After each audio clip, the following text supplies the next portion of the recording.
On today's Daily Strike, the Lightning return to practice and the NHL unveils the field design for the Stadium Series game. This is the latest news and notes on the Tampa Bay Lightning for Wednesday, January 28, 2026. I'm Steve Versnick. The Lightning had the day off Tuesday after their 2-0 win over the Mammoth on Monday night. The Bolts have won 15 of their last 17 games, going 15-1-1 in that span. They've now won their last 6 home games as well. On Monday night, the Lightning's power play scored 2 goals. Since December 21st, the Lightning have scored 31.9% of the time on the man advantage. That is tops in the NHL. For the season, they're up to 21.4%. That's 13th best in the league.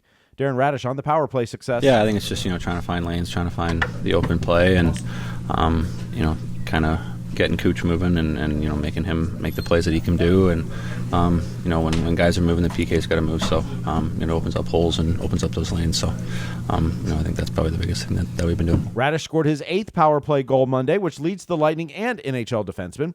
Monday was also his 4th game-winning goal of the season. That is tied for the most among NHL defensemen.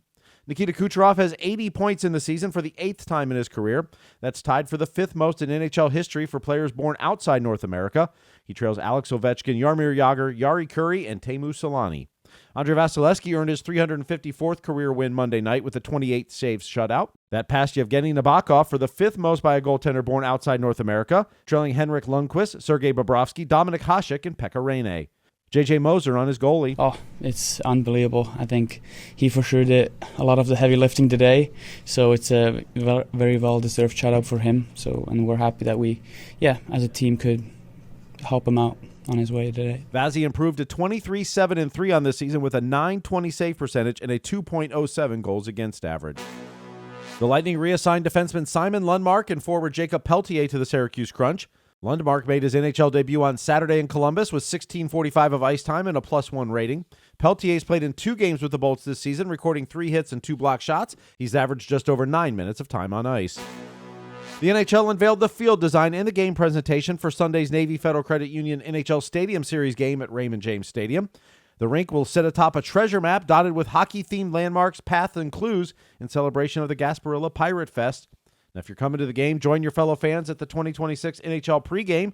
It's the official fan festival on parking lots 5 and 7 starting at 1 p.m. It'll feature family-friendly hockey activities, a performance by Locash, and an opportunity to take your photo with the Stanley Cup. You must have a ticket to the game to enter. A brand new Block Party podcast presented by Highlight IPA is out today with Jake Gensel. He discusses his first year and a half in Tampa Bay, the similarities of playing with Sidney Crosby and Nikita Kucherov, and playing for Team USA in next month's Olympics. The Block Party podcast available anywhere you listen to podcasts and on the Lightning's YouTube channel. The Lightning will practice today, and then they'll host the Winnipeg Jets Thursday night at Benchmark International Arena for Gasparilla Night. Limited tickets still remain at TampaBayLightning.com. Puck drop is scheduled for 7 p.m. Eastern. Our radio pregame coverage begins at 6:30 on 102.5 The Bone and in the Lightning mobile app. The game will be televised on the spot, Tampa Bay Channel 66. Dave Mishkin and Greg Linnelli will preview tomorrow night's game against the Jets and look forward to the Stadium Series game against the Bruins on Sunday on Lightning Power Lunch presented by Reef Rum today at noon Eastern. You can watch the show on X, YouTube, and Facebook, listen live in the Lightning mobile app, or download the podcast in your favorite app and listen anytime. This day in Lightning history. It was on this date in 2002 when Nikolai Khabibulin made 42 saves in a 1-0 shutout of the Rangers. It was Khabibulin's 7th shutout that season, setting the franchise record. Andrei Vasilevskiy has since passed it in 2017-2018 when he had 8 shutouts. Happy birthday to defenseman Normand Rockford, who played in 6 games in the 1993-1994 season for the Bolts. Thank you for listening to The Daily Strike for Wednesday, January 28, 2026. I'm Steve Versnick, where every day is Hockey Day.